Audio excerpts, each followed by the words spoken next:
Meu nome é Marco Antônio, hoje eu tenho 38 anos e eu quero contar como minha vida ministerial fracassou.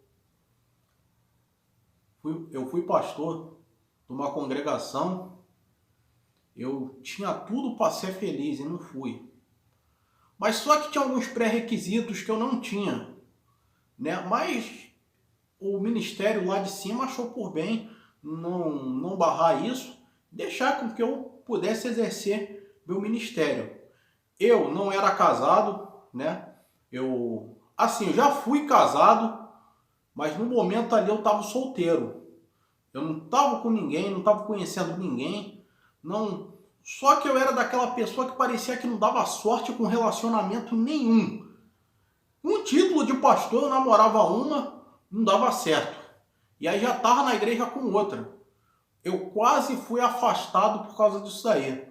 O pastor presidente conversou comigo e falou: Marcos, não é bom isso aí vai manchar teu ministério. Cara, dá um tempo para você mesmo, se restaura, procura uma mulher de Deus para você casar, porque senão você vai viver trocando de pessoa e vai dar errado isso daí, vai manchar teu ministério.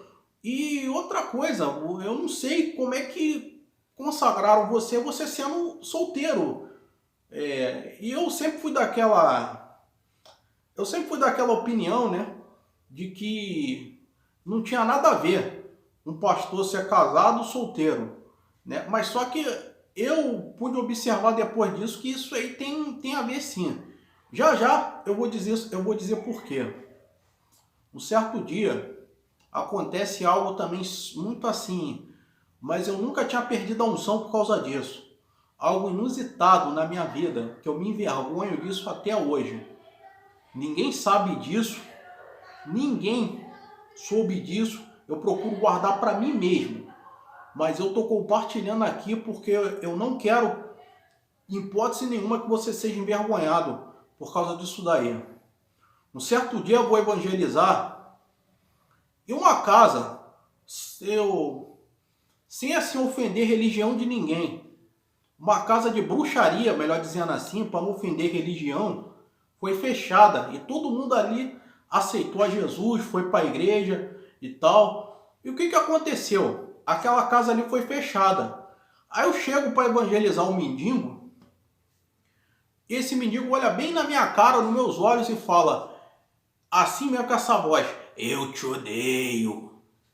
Aí eu falei, mas Jesus te ama. Mas eu te odeio. Falava assim mesmo, como se fosse um zumbi, um morto-vivo. Aí ele chega e fala assim, tá vendo aquela minha casa que tava ali? Você destruiu, você vai pagar.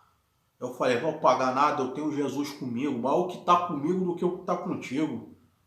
Aquele mendigo na mesma hora caiu, tava ali, mas só que eu não vigiei.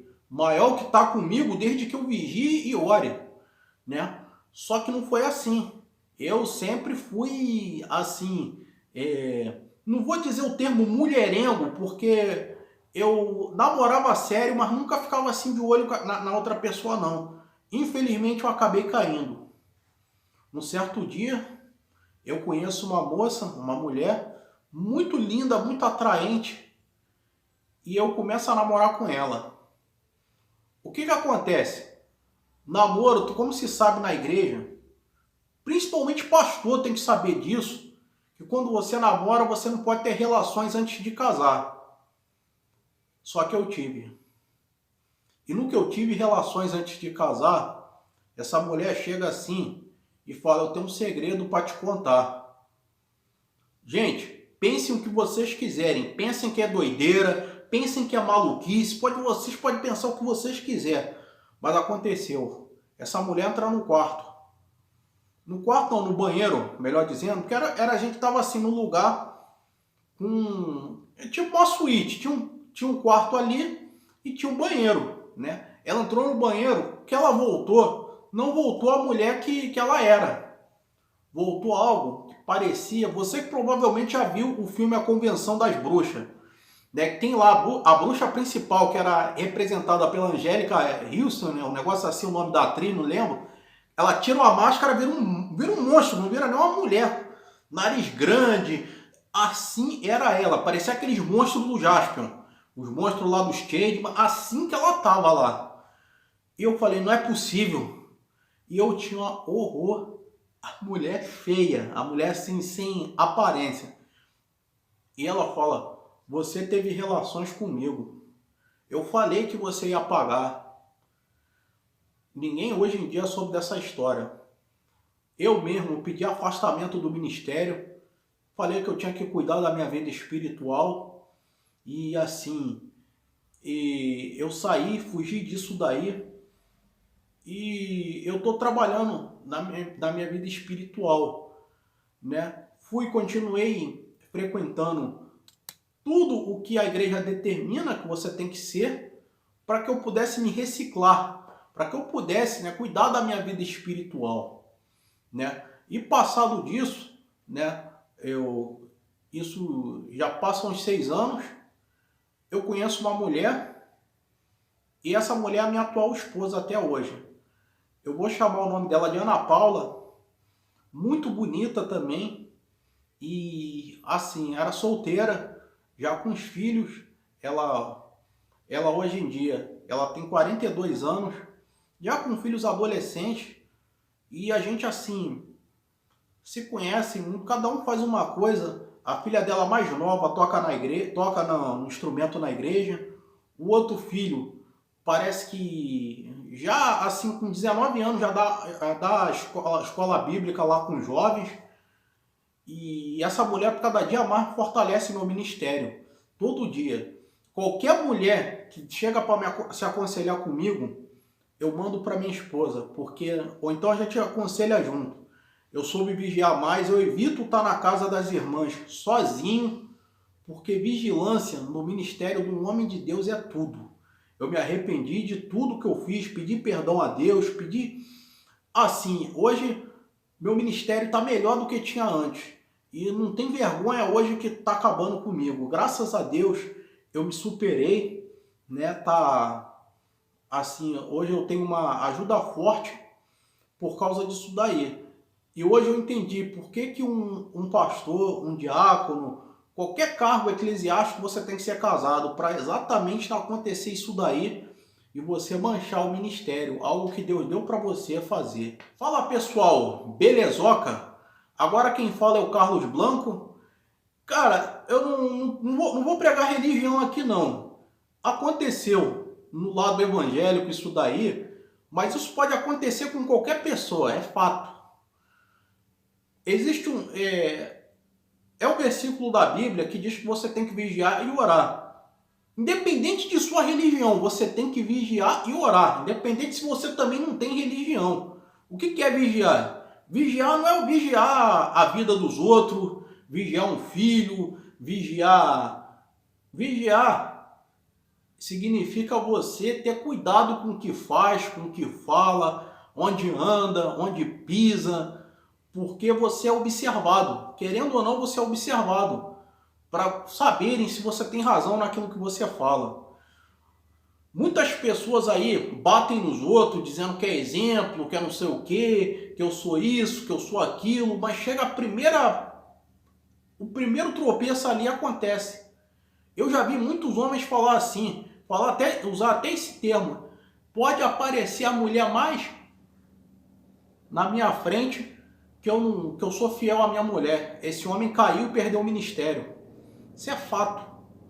Isso acontece. Então, demonstre mais e fale menos, né? E o que aconteceu? Realmente você caiu, antes você vigiava pouco, você tinha uma linha de pensamento diferente, você achava que não tinha nada a ver um sacerdote ser solteiro, né? Pode até ser, mas dificulta você aconselhar uma pessoa. Imagina, né? Você pede conselhos, não estou falando só de pastor não, psicólogo, qualquer coisa sobre casamento, e aí a pessoa é solteira. Aí que propriedade a pessoa vai ter para falar, te aconselhar sobre casamento se a pessoa é solteira? Assim é também. Imagina, você vai pedir conselhos a alguém sobre a sua vida financeira, sendo que a pessoa só vive endividada. vai dar ruim. Então, por que convém que o sacerdote, um diácono, qualquer coisa seja casado? Porque ele vai ter propriedade para falar a esse respeito. E muitas pessoas chegam perto do seu sacerdote, do pastor, exatamente para pedirem conselhos sobre isso. E outra coisa, gente, também não tem nada a ver com religião isso. Evita de estar sozinho em casa de pessoa que é solteira, porque isso vai dar um problemão para você e aí você pode se tropeçar na hora. Então, muito cuidado, porque assim, as coisas de Deus não é brincadeira, independente da religião que você frequenta, coisa de Deus não é brincadeira. Eu sei, cada um vê Deus da sua maneira, né? E o que acontece? Quando você fica falando não tem nada a ver, não tem nada a ver, não vai ter tentação que vai me derrubar. Pedro mesmo da Bíblia falava, mesmo que seja preciso eu morrer contigo, eu não vou te negar. E não deu outra, negou a Cristo 3 vezes. Parece que Jesus estava falando, Pedro, olha, eu te conheço, você não...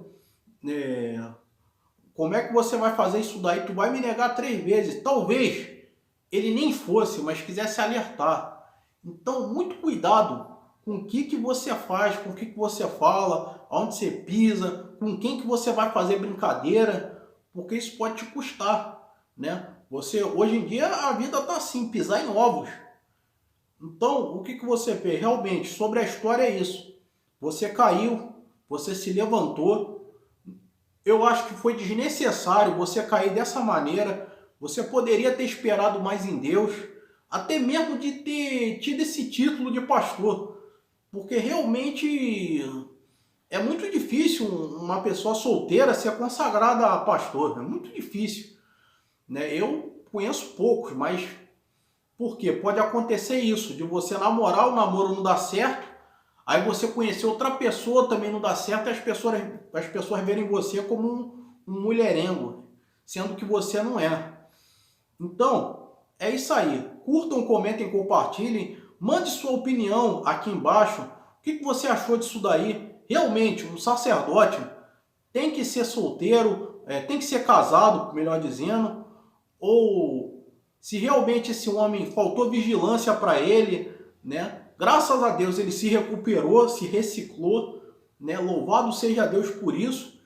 E é isso aí. Envie sua história para o meu e-mail, esse que está aqui em cima. Não é conta adulto, não é carta, não é história de cunho pesado, mas é o que traga lição de vida. Comentem algo aqui relevante sobre a história.